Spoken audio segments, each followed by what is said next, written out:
Our learning target for today is I will learn about line and pattern so that I can create a colorful winter hat full of design. At the beginning of the year, we started our art class with talking about different lines and designs and how those lines and designs are elements of art. We can use line to create all sorts of fabulous works of art. We can do the same with shape. Shape is also an element of art. But today we're working on patterns. A pattern is a repeated design. So, for example, the red dots in front of you are a pattern. They repeat. The circle with the red color repeats over and over and over. But that pattern by itself is not very interesting. The great part about patterns is they can be easily created with simple lines and shapes. For example, look at this pattern now. I added some diamonds with the circles, and that makes the pattern more interesting. From there, I can build with more circles or other shapes. Patterns can be created with any lines or shapes to create fabulous repeating designs.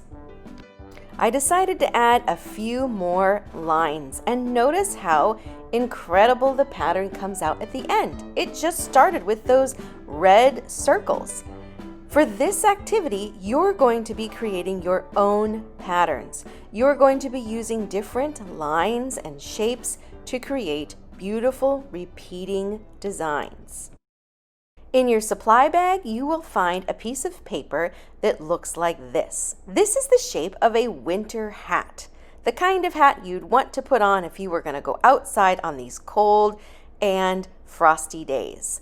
You'll also notice there's a popsicle stick with it. That comes in later. The first thing you get to do before anything else is create some fabulous patterns using shapes and lines on your winter hat. Try to make them in bright colors so that we have the most beautiful winter hats by the time we're finished.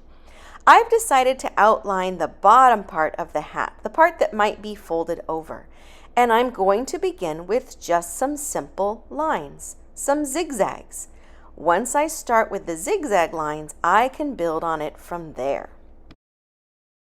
Unlike the rest of our art videos where I complete the art project alongside you, this time I am going to leave you to create on your own.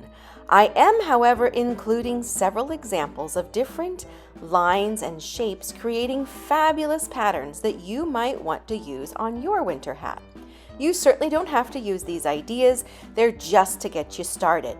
Feel free to pause the video on any of the pages that you like so that you can practice those lines and shapes and create fabulous patterns. Finally, once your winter hat is complete, be sure to cut it out carefully, and then, using that popsicle stick that I sent home as well, attach it to the bottom corner so that we can use this hat as a prop in a photo. Holding that popsicle stick, take a picture of yourself in your beautiful winter hat and post it on your seesaw.